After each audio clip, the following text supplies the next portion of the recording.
Assalamualaikum warahmatullahi wabarakatuh. Alhamdulillah alladzi anzala sakinata fi qulubil mu'minin liyazdadu imanan ma'a imanihim walillahi junudus samawati wal ard wa kana wa'aliman hakima. Asyhadu an la ilaha illallah wa la syarika lah, asyhadu anna Muhammadan abduhu wa rasuluh. Allahumma shalli ala Muhammad wa ala alihi wa ashabihi ajma'in. Amma ba'du faqala ta'ala a'udzu billahi minasyaitonir rajim. Bismillahirrahmanirrahim. Ya ayyuhalladzina amanu kutiba 'alaikumus syamu kama kutiba 'alal ladzina min qablikum la'allakum tattaqun. Shadaqallahul 'adzim. Hadirin para pemirsa rahimakumullah. Pertama tentu kita bersyukur, mari sama-sama bersyukur kepada Allah Subhanahu wa taala. Akhirnya kita dipertemukan, diizinkan oleh Allah Subhanahu wa taala untuk bisa bertemu dengan bulan Ramadan di tahun ini. Boleh jadi di bulan Rajab kemarin ada yang berdoa, Allahumma barik lana fi Rajab wa Sya'ban wa balighna Ramadan. Ya Allah, berkailah kami di bulan Rajab dan Sya'ban dan sampaikanlah usia kami agar bisa bertemu dengan bulan Ramadan. Alhamdulillah, Allah kabulkan doa itu dan kita sekarang berada di dalam bulan Ramadan yang sangat mulia dan penuh berkah. Pemirsa rahimakumullah. Ada beberapa etika ataupun adab di dalam berpuasa Ramadan agar kita berhasil guna dalam Ramadan itu.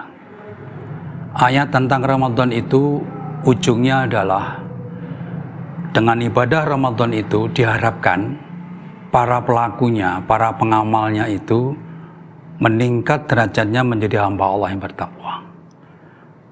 Wahai orang yang beriman, telah ditetapkan, telah diwajibkan kepadamu untuk berpuasa sebagaimana telah diwajibkan kepada umat-umat sebelum kamu, supaya kamu menjadi hamba Allah yang bertakwa. Jadi hasilnya dari puasa itu adalah takwa. Dan kalau kita lihat sebenarnya seluruh proses peribadatan itu, dan memang itulah misi hidup kita di dunia untuk beribadah kepada Allah Ta'ala, itu ujung ibadah itu adalah hasilnya takwa.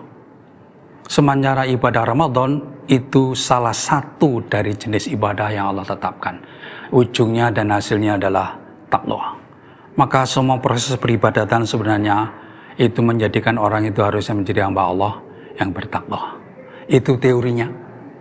Tetapi kemudian bagaimana cara pelaksanaannya, atap-atap yang harus kita lakukan, yang kita tempuh, kita usahakan seperti itu agar tujuan puasa menjadi hamba yang bertakwa itu bisa tercapai dan akhirnya berhasil guna. Artinya hasilnya tidak hanya untuk diri sendiri, berhasil juga untuk kemanfaatan sebanyak mungkin manusia. Karena manusia itu harus menjadi orang yang bermanfaat untuk sesamaannya. Khairun nasi anfa'uhum linnas. Harusnya seperti itu. Jadi hamba bertakwa itu tidak mungkin dia bermanfaat hanya berguna untuk dirinya sendiri, tapi juga dia berhasil guna untuk orang kebanyakan, di orang sekitarnya terutama. Nah, oleh karena itu yang pertama yang patut dicatat dalam kesempatan ini, kita awali dari sahur.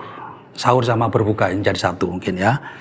Nah, bedanya ibadah puasa kita dengan umat lain itu paling tidak berdasarkan hadis Rasulullah SAW, itu di ibadah puasa kita itu ada sahurnya, ada berbukanya.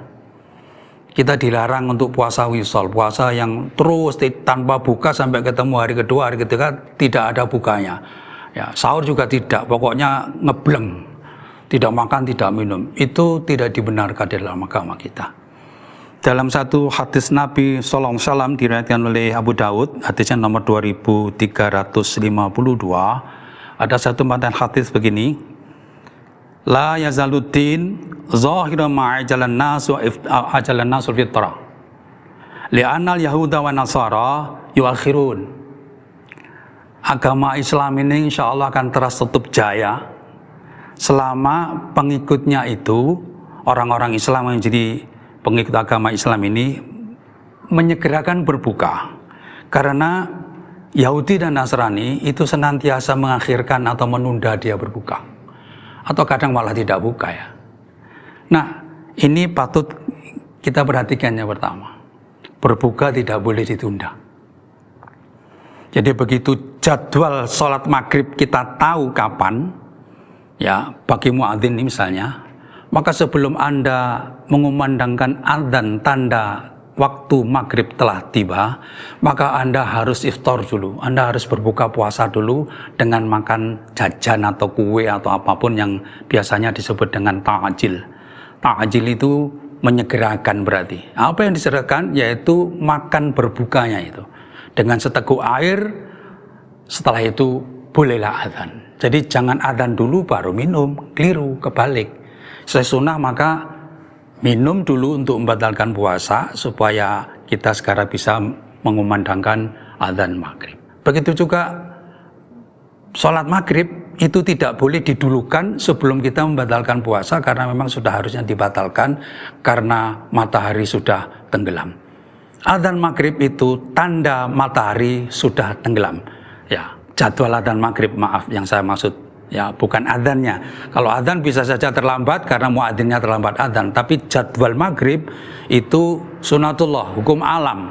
Orang kafir, orang iman bisa melihat jadwal matahari tenggelam. Sunset dimanapun di tempat berada, orang iman, orang kafir melihat berarti jamnya sama. Sehingga ketika itu belum iftar maka jangan lakukan adzan maghrib. Ini salah satu. Ya, itu salah satu dari tips sukses bagaimana kita nanti berhasil dalam puasa, baru dalam hal berbuka puasa. Semoga bermanfaat. Assalamualaikum warahmatullahi wabarakatuh.